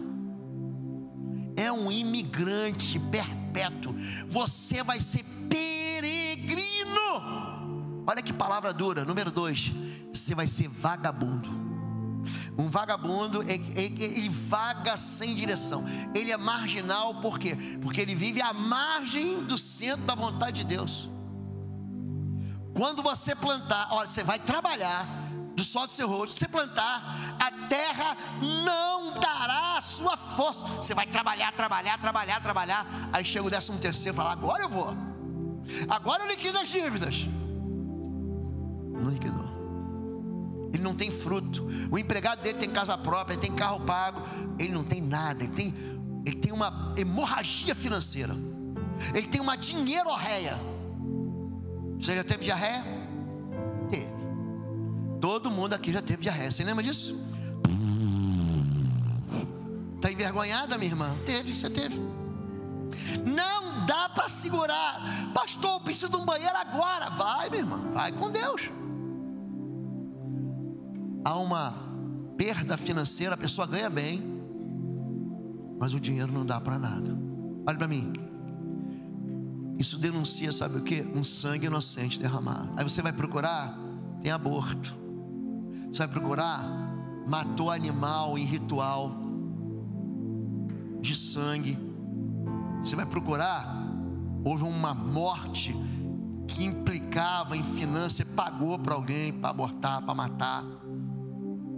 Então o sangue, ele é capaz de produzir essa perseguição espiritual, gente. O sangue proclama a terra. Pior do que isso, aí vem um quarto juízo: aquele que te encontrar vai querer te matar. Aí tudo que você planta morre. Então agora vai dar certo. Não deu certo. Aí o sonho da felicidade abortou. Entenderam isso? A libertação, gente, não é um encontro com o demônio. A libertação é um encontro com a razão pela qual o demônio está lá. Há um pecado.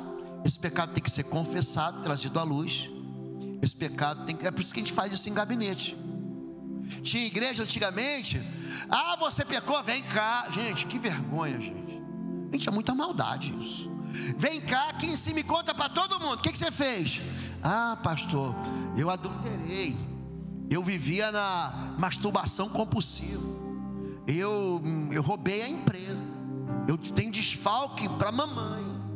Fui eu que roubei o dízimo da igreja. Gente, Deus faz isso, gente. Olha para mim. Deus não destrói vidas destruídas. Pegaram lá, João 8, a mulher adúltera, trouxeram para Jesus, arrancaram ela lá, e a lei manda apedrejar. E tu, que tu dizes? Não, pode apedrejar. Gente, eu gosto de Jesus. Jesus é o cara. Pode apedrejar. Mas tem um detalhe aqui, gente. Apedreja quem não tem pecado. Se você não tem culpa, pode mandar a primeira pedra e a turma vai embora. Aí Jesus viu a mulher e falou: e aí, mulher, onde estão os teus acusadores? Já foram embora. Eu também não te condeno. Vai, não peques mais. A questão da libertação é você tratar com a questão do pecado. Só que tem um monte de gente aqui que não consegue confessar pecado. E aí a sua vida é um transbordar de iniquidade. A gente se esconde. O ser humano gosta de aparência. Olha para mim aqui. Tudo que vocês estão vendo aqui, Deus não vê. Deus não vê se eu sou alto, se eu sou baixo, se eu sou magro, se eu sou gordo, se eu sou preto, se eu sou branco. Deus não vê a roupa. Deus não vê a aparência, a maneira de falar. Deus não vê isso. Deus vê o interior. Samuel é um profeta. Deus fala com ele, ó, desde que ele é um menininho. Samuel, ele é um profeta que ouve o Senhor. Aí ele fala assim: ó, vai lá e unge o rei da casa de Jessé, lá em Belém de Judá, terra de Efrata. Aí ele vai. 1 Samuel 16, quando ele chega lá, ele vê Aminadab. Pensa um sujeito com cara de rei, grande, forte, cheio de aparência. É esse. Aí Deus diz: não é. Calma.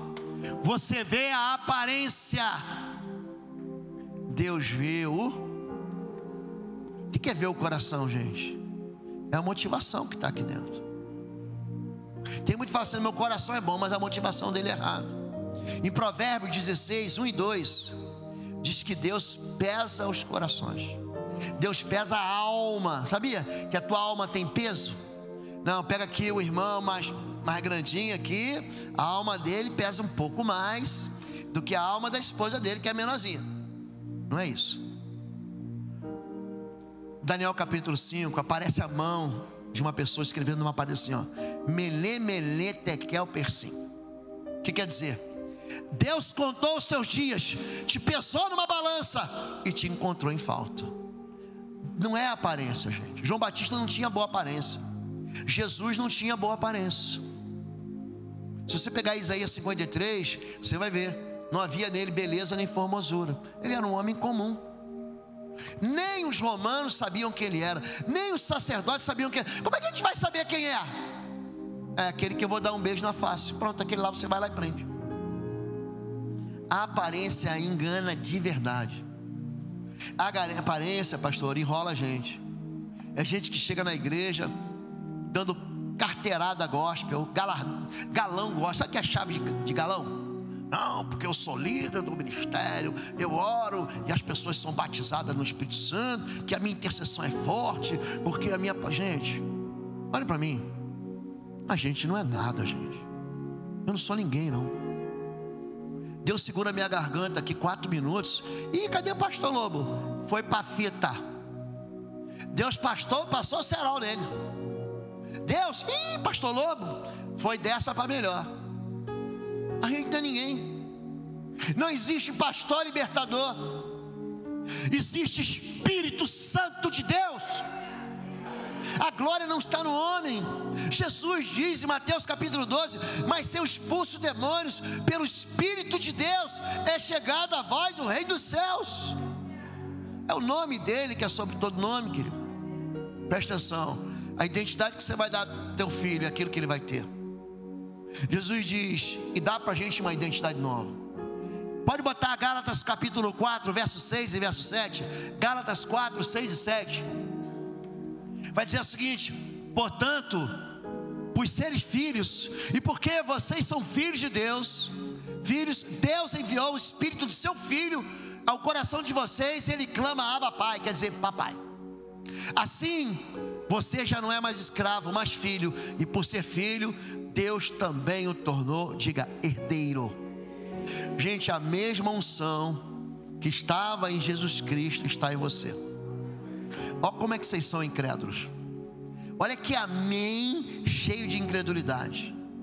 A mesma unção, o mesmo Espírito que estava em Jesus está em você.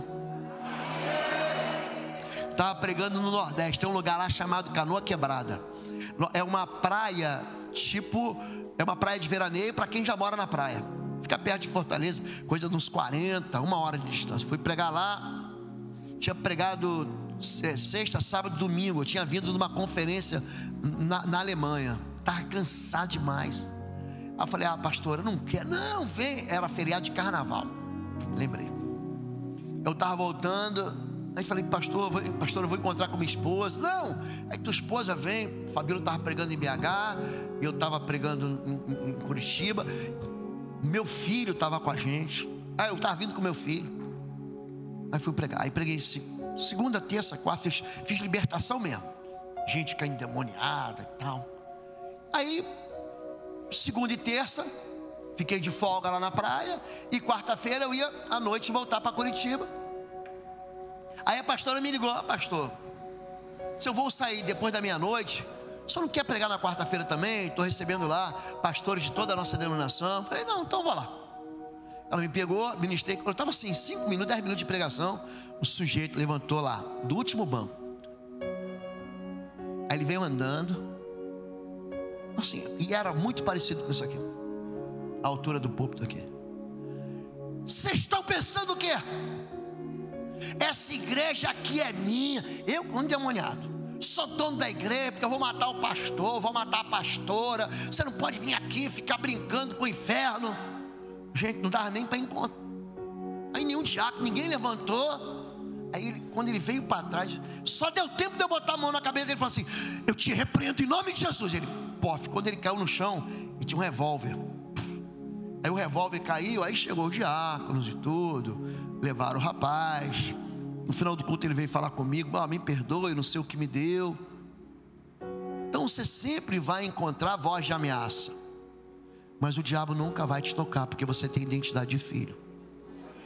Vocês estão entendendo isso? Agora, Deus tem propósito? Tem, gente. O diabo podia trocar em Jó? Podia. Jó capítulo 1, verso 5, verso 9. Jó capítulo 1, verso 9. Jó capítulo 1, verso 9. Será que Jó não tem razões para temer a Deus? Respondeu Satanás. Continua, verso 10. Acaso não puseste uma cerca em volta dele, da família dele e de tudo que ele possui, tu mesmo tens abençoado tudo o que ele faz, de modo que seus rebanhos estão espalhados por toda a terra. Olha para mim, deixa aí. O diabo podia tocar nele, gente? Por que o diabo não podia tocar em Jó? Por que Deus cercou Jó? Agora sim, verso 5, volta lá. Verso 4, verso 1, pronto. Jó, capítulo 1, verso 1. Na terra de Uz vivia um homem chamado Jó. Ele era íntegro, reto, justo, temia Deus e andava distante do mal. Por que o diabo não toca nele? Viste por acaso meu servo Jó? Agora sim, verso 2. Tinha ele 7 filhos e 3 filhas. Vai passando. Possuía 7.000 ovelhas, blá blá blá. O homem mais rico do Oriente. Verso 4.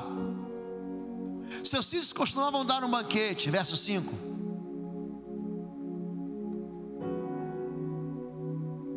Essa era a prática constante de Jó.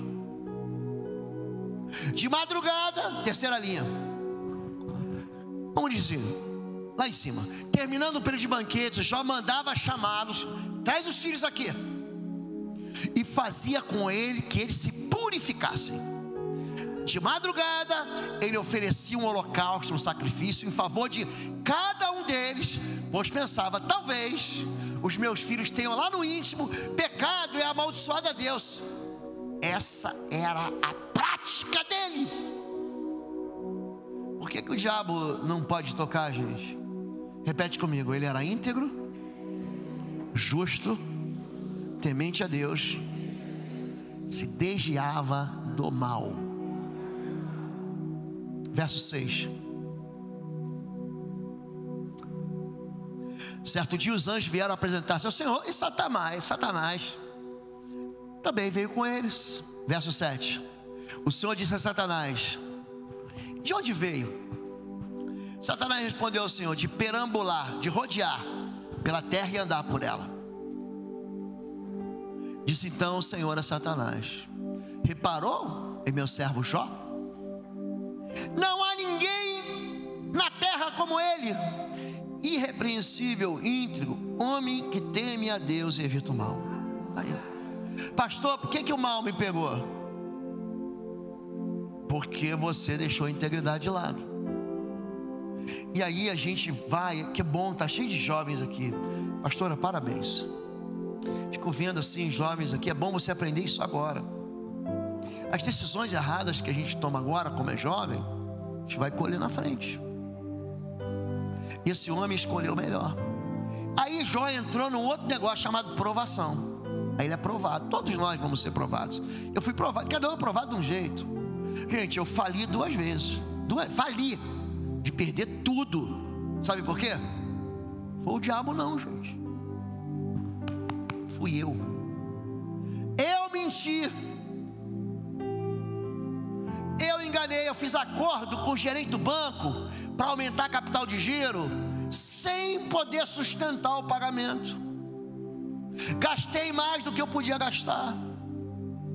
Vivia uma vida que eu não podia viver. Comprei carro que eu não podia pagar. Eu tinha um monte de propriedade que não dava para sustentar. Sabe qual é o nome disso? Pecado. Sabe o que aconteceu comigo, pastora? Fali. Está pensando que veio um anjo e derramou um carro de dinheiro em cima de mim? Eu paguei centavo por centavo, juros por juros, e comecei do zero. Eu não aprendi a lição. Sonegava dízimo, retinha as ofertas, ignorava as primícias. Fali de novo. Gente, se você pecar, você está dando um acesso ao mundo espiritual. Eu não estou falando que aqui tem gente perfeita, não, gente. Eu estou falando aqui o seguinte, que você tem que consertar. Opa, o Espírito de Deus vai falar contigo. O Espírito de Deus que convence a gente do pecado, porque não crê em mim. Da justiça, porque eu vou para o Pai. E do juízo, porque o príncipe desse século está julgado. Querido, presta atenção. Você está pensando que o Espírito Santo não está falando com você hoje? Está falando. E quem vai resolver tua vida não é a oração forte do pastor, não. Quem vai resolver tua vida é você. Toda voz profética convida as pessoas ao arrependimento. Se arrependa. Ah, pastor, meu filho não fala mais comigo. Vai lá e pede perdão. Ele não aceita, vai lá e se humilha. A Bíblia não erra. Os humilhados serão o que, gente? Se humilha. Eu dei o meu melhor, mas você também deu violência, deu estupidez, deu intransigência. Você deu um monte de coisa junto com o que você deu de melhor para ele. Entenderam isso? Conserta. Eu fui provado.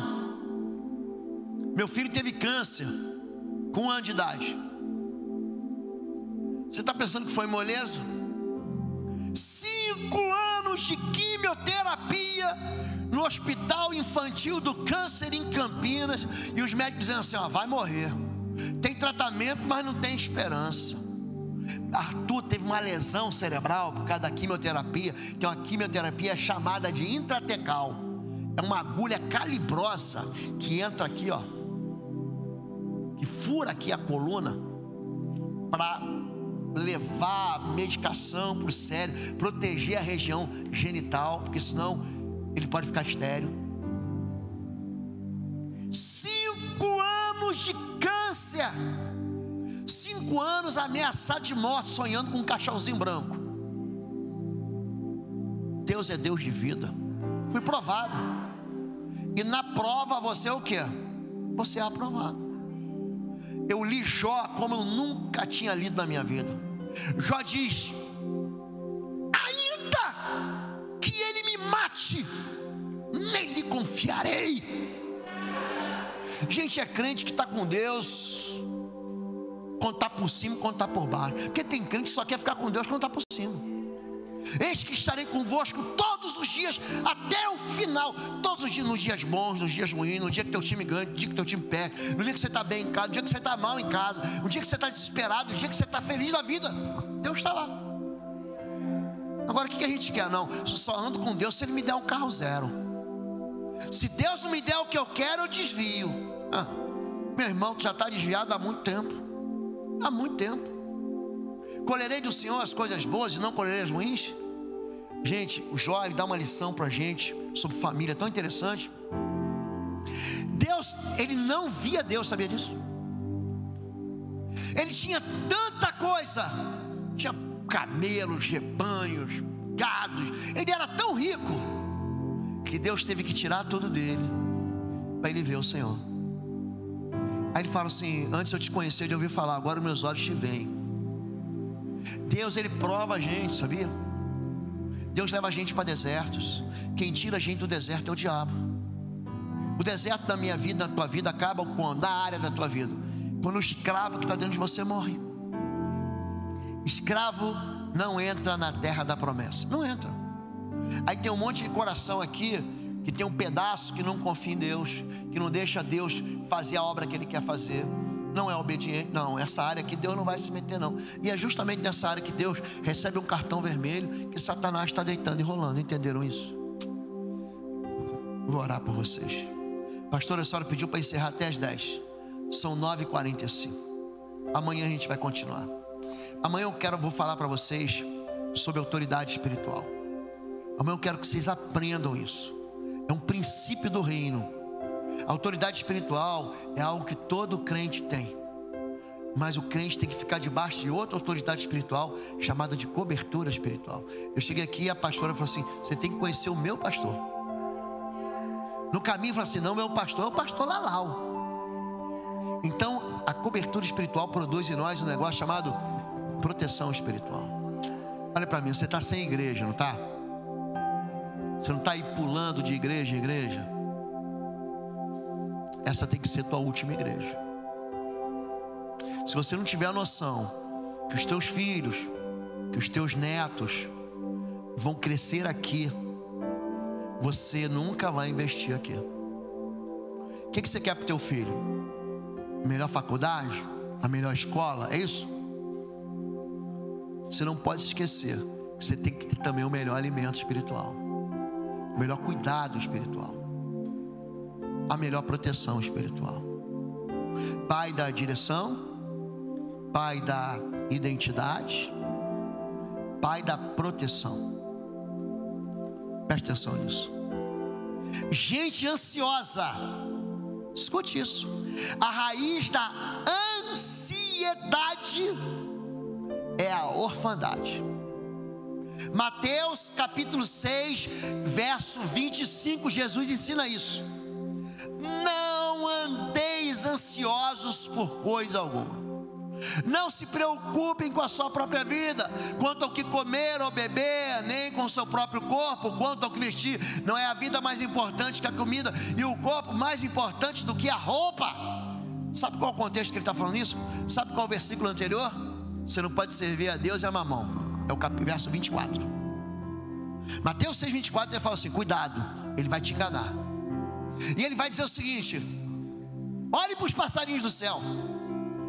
Eles não plantam, eles não colhem, eles não ajuntam em celeiros, mas o vosso Pai, diga: meu Pai nos alimenta.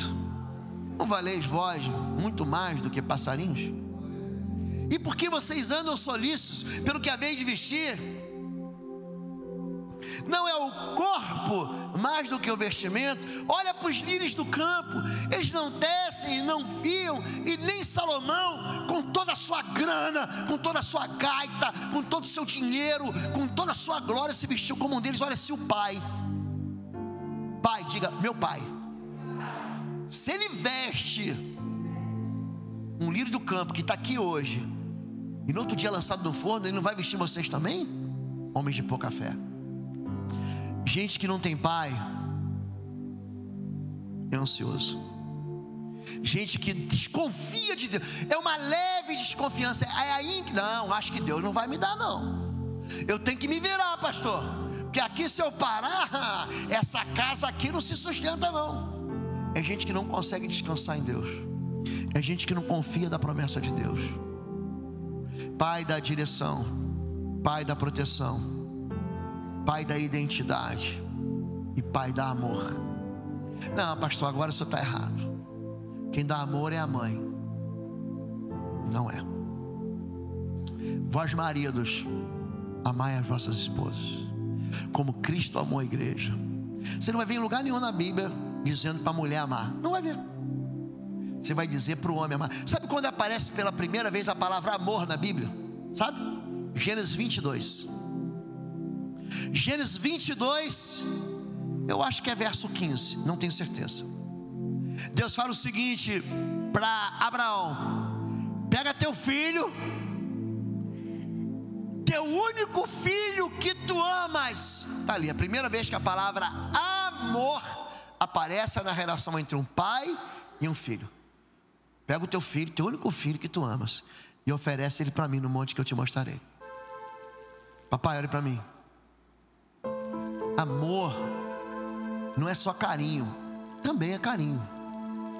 Amor é demonstrado quando você tem dentro da tua casa uma relação saudável, quando a família não é disfuncional, quando os filhos estão em casa e é um lugar bom, não é um ambiente tóxico, não é um ambiente de discussão do BOPE. Vocês lembram daquela passagem do BOPE? Dois pais se encontram na delegacia. Eu já falei para você não falar comigo, não fala comigo. É assim, são dois violentos dentro de casa. O papel do pacificador é do marido, o papel do protetor é do marido. Amanhã eu falo mais, vou falar um pouquinho das mulheres também, mas amanhã eu quero falar sobre a autoridade espiritual. Vamos ficar em pé em nome de Jesus. Se deixar, eu prego até amanhã, pastora, viu? A pastora falou assim: não, pastor, eu fui no Japão pregar, aí eu preguei 4 horas direto. Aí eu falei assim para a igreja: Vamos fazer um intervalo? Não. Eu falei, não, pra vocês irem no banheiro, beberem uma água. Não, mas eu preciso ir no banheiro e beber água. Pensa um povo que não levanta para beber um copo d'água. Feche seus olhos em nome de Jesus. Que bom que você está aqui. Pai querido, em nome do teu filho Jesus, tua palavra é um caminho de verdade. Tua palavra nos direciona. Tua palavra nos leva para um lugar de paz, de alegria. Tua palavra diz que o Senhor não se alegra com a morte do que morre, mas deseja que antes que o ímpio se arrependa e viva. A tua igreja hoje, Pai, se debruçou sobre a tua escritura sagrada, e ela veio aqui não para buscar um homem, mas para buscar ao Senhor. São famílias, são pais, são mães, são avós e avós, são filhos, são netos, Pai, que tem buscado a identidade do teu filho Jesus, que tem buscado a vida junto com o teu filho Jesus. Quero abençoar essa igreja, cada marido, cada esposa. Eu quero pedir que o teu rio de paz seja derramado sobre essas casas, mas que haja verdadeiramente a conversão do coração dos pais aos filhos e dos filhos aos pais, para que a terra não seja amaldiçoada. Amém. Olha para mim. Você está com sua esposa e seu marido aí? Se você estiver junto com eles, se você não estiver também, tudo bem. Se você estiver com seu esposo, com sua esposa, fica do lado dele agora. Pode ficar do lado dele. Abraça aí sua esposa. Se seu pai e sua mãe estiver aqui, eu queria que você fosse para perto do seu pai e da sua mãe, ou do seu avô, da sua avó, ou do seu irmão e da sua irmã. Faz isso. Abraça a sua família. Isso. Vamos fazer uma bagunça boa aqui, santa. Agora queria que os esposos ficassem de frente para as suas esposas. O esposo de frente, não precisa olhar para mim não, olha para ela. Se olhar para mim, ela vai ficar com ciúme, meu irmão. Olha para ela. Se você não trouxe seu esposo ou não trouxe a sua esposa, feche seus olhos. Se você não é casado, feche seus olhos. Você vai orar como se casado fosse. Maridos, olhando nos olhos da esposa, olhando. Maridos, olhem nos olhos das esposas. Não é para ficar de ladinho não, é para ficar de frente. Diga assim: esposos e esposas, meu amor. Gente, você tem que falar isso. É com o coração que se quer para a justiça, mas é com a boca que se confessa para a salvação. Diga assim: o marido para a esposa e a esposa para o marido. Diga assim: meu amor, em nome de Jesus, eu quero confessar diante de Deus, diante dos homens, diante da igreja de Deus, que eu tenho uma aliança contigo, e eu quero te pedir perdão por toda palavra dura, toda palavra de maldição, toda palavra de praga que saiu da minha boca no dia da tristeza, no dia do estresse, no dia do cansaço. Eu retiro cada uma dessas palavras em nome de Jesus. Eu te peço perdão por toda deslealdade, pelas vezes que eu te critiquei e que eu dividi a nossa casa. Eu te peço perdão em nome de Jesus por todas as vezes que eu te frustrei, por todas as vezes que eu enganei e por todas as vezes que eu te afastei de mim. Eu hoje, em nome de Jesus, te peço perdão, mas eu também te perdoo em nome de Jesus. Eu reconheço o poder da aliança que eu tenho contigo diante do Senhor, e eu te prometo ser fiel todos os dias da minha vida. Eu vou te amar, eu vou te proteger, eu vou te cuidar, eu vou te sustentar, e eu vou viver com você até o fim, por todos os meus dias, em nome de Jesus. O teu Deus é o meu Deus, o teu povo é o meu povo. Aonde tu fores, eu irei, e aonde tu pousares, ali eu pousarei. E o Senhor nos acompanhará todos os dias da nossa vida, em nome de Jesus. Agora quero que você bote teus filhos no meio dessa reunião familiar aí. Pega os filhos, os netos, abrace eles. Se você não tiver teu filho aqui, como eu estou sem meu filho aqui, minha filha, eu vou botar minha mão na minha barriga. Se você quer ter filho, pastor, eu ainda não gerei um filho e quero ter filho, bota a mão na sua barriga, pode botar. Ainda que você seja solteiro e vá se casar, bota a mão na barriga. Se você não tem filho, é um casal sem filho, os dois, bota a mão na barriga assim da esposa, bota a mão no ventre dela. Se o teu filho estiver aí, bota a mão na cabeça dele. Diga assim: em nome de Jesus, eu consagro a minha descendência ao Senhor. Eu dedico os meus filhos e os filhos dos meus filhos. Eu dedico os meus netos e os netos dos meus netos ao Senhor. Eu, em nome de Jesus, eu desfaço toda a cadeia de pecado e de iniquidade geracional que tem se perpetuado na minha família. Eu, em nome de Jesus, quebro todos os contratos espirituais que foram celebrados fora de Jesus Cristo, o Senhor, e eu declaro a bênção do Senhor sobre as minhas gerações e sobre a herança do meu ventre.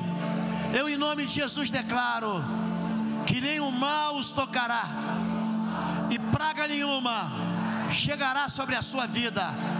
O Senhor estará sempre com ele e fartará a sua alma nos tempos de sequidão. O Senhor derramará da unção da vida eterna sobre a vida da minha descendência. Eu declaro em nome de Jesus que nunca faltará na minha história familiar de profetas, de missionários, de pastores, de homens e mulheres no altar. Em nome de Jesus, eu declaro que eu e a minha casa serviremos ao Senhor e nada irá nos separar do amor de Deus que há em Cristo Jesus. Eu trago de volta todos os afastados, os desviados, os enlouquecidos. Eu declaro em nome de Jesus e concordo aqui na terra que todo espírito de enfermidade, de desvio, de incredulidade, de confusão mental, todo espírito de sedução, espírito de morte, espírito de suicídio, estão repreendidos, estão anulados, estão destruídos, estão cancelados, estão desautorizados sobre a minha descendência, que estão consagrados ao Senhor, em nome de Jesus. Amém. Diz amém e diz amém. Você pode dar um abraço na sua família, você pode dar um beijo. Diz aí para sua esposa: você me perdoa? Diz aí para os seus maridos: você me perdoa? Viu, filho? Olha para sua mãe e diz assim: mãe, você me perdoa? Pai, você me perdoa? Amém.